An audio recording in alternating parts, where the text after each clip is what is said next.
Hello po sa inyo lahat mga kaibigan. So sa video po nito is pag-uusapan po natin ang laban sa pagitan ni Volmorpi, ang pinakaunang World Chess Champion. Pero unofficial po yun. At kalaban po niya rito si Charles Mauryan, isang amateur chess player. At ito po ang kanilang mga informasyon. So ayan. So bali sa natanggap po nating informasyon, matutunghayan po natin na si Volmorpi po talaga is may talento pagdating sa larangan ng ajedrez. Okay, ang pamagat ng laban na ito is ano nga ba yung King's Gambit ni Volmorpi? Paano nga ba nilalaro ni Volmorpi yung King's Gambit? So yun, pag-uusapan po natin yan sa video na ito.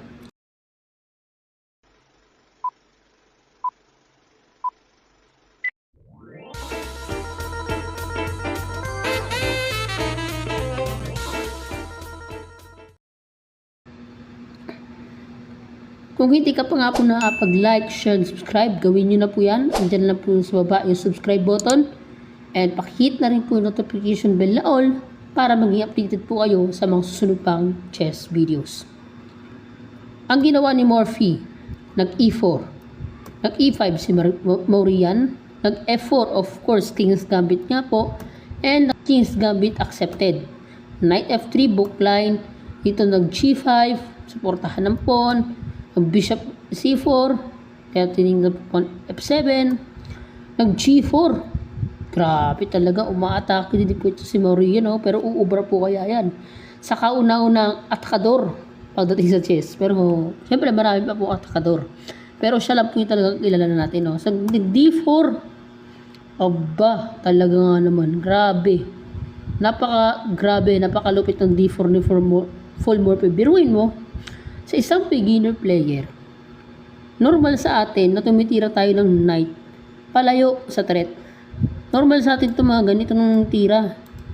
Yung mga knight D2, mga knight E5, normal yan. Ang hindi yun normal, yung D4. Hindi ko sinasabing ibang term pero sinasabi ko, normal sa paningin ng mata.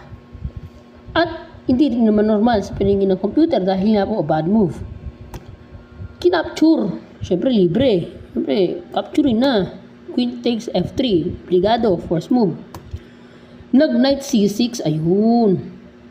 Dito may threat. Bishop F7 ang threat. Ayun, kita-kita natin yung dalawang arrow. Whoop. Yan ang threat. Bakit siya nag-Knight C6? Anong naiisip niya? Noong una pa lang kasi, since wala pa nga pong mga computer, sariling talent lang po. Kaya nga vintage mas ito eh.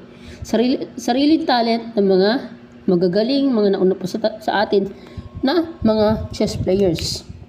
Since sarili nga po nilang talento ito, nag-knight city sila dahil gusto nila may develop yung knight at the same time, maka-attack rito sa pawn o kaya rito sa square na to.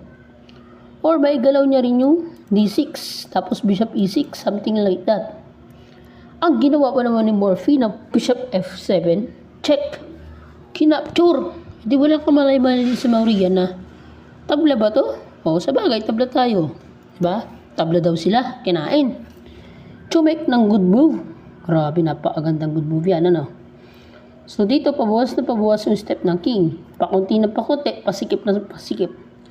At kinapture ni Morphy. Bishop takes F4. Good move pala yan sa panahon natin yon.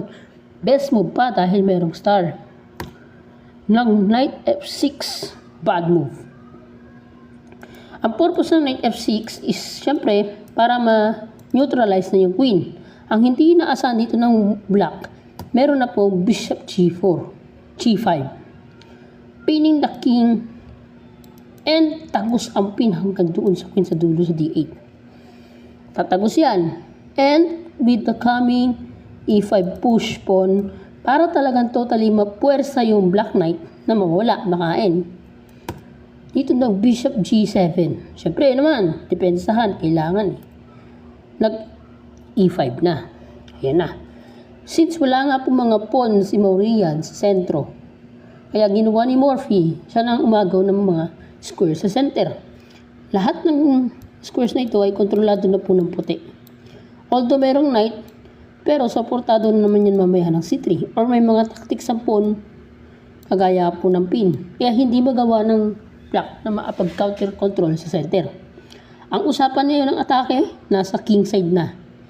Mula e-file hanggang h-file. Nandyan ang usapan ng atake. Nag-queen e8. Nag-queen h4. Grabe. Dinoble-doble naman ni Morphy. Matapos dito mapuri ng computer engine sa bishop g5. At pinuri pa ng e5. At nag-queen h4 naman. Tignan nyo nga naman, no? Dagdag na ang load sa knight sa f6. Nag-queen g6. E di syempre, tayo mga tao. Normal sa atin pag ina-atake, dedepensa natin, di ba? Pero dito syempre, good move din ng casting. Para yung rook, meron po kaagad-agarang atake na magagawa dyan sa f6. Syempre, ang gagawin ng black, ayun, yun lang. So, dito ang pinakasagot is para mas lalong madepensahan, rook f8. Yan. Yan ang pinaka, dapat na magawa. Pero blunder pa rin. Kasi nga, one piece daw na. Wala na rin magagawa. Kaya dito, demonstrate move, kinain na. Siyempre naman, dapat kainin para maalamang ng isang pyesa. Umiwas ang king, good move. Siyempre, iwas na para sa mga hindi inaasahang tatamaan ng king. Kinain pa yung hanging bishop, grabe. Nagkasunod-sunod, nagkalasog-lasog. King takes g7 at dito nag-rook f6. Attacking the queen at ang threat ay ito, bishop h6. Mamatihin kagad sa back rank. Abay, grabe aba. Nag-bishop f5 aba.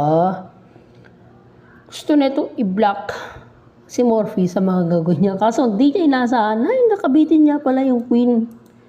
Nakabigitin. So kinain ng pawn para may atake sa queen. Pero dito nag-check na. Bakit? Ano pong tactics yan? Pag gumanon ng king, matik. Merong queen takes h8. Kuha ang tore. Pag naman po gumanyan ng king, umiwas dito. Ang pwedeng gawin ito, lahat na. Pwede na lahat. Pero ito mas maganda. Mas malupit yung bishop takes h6. h8 na yan. The best ang bishop takes h8. So, yan ang naging laban ni Paul Morphy against kay Charles Maurian. Isang amateur chess player noong mga kapanahon nila. At yan po sa mga nag-enjoy. Maraming salamat po sa panonood. Ingat po kayo lahat. God bless. Keep safe.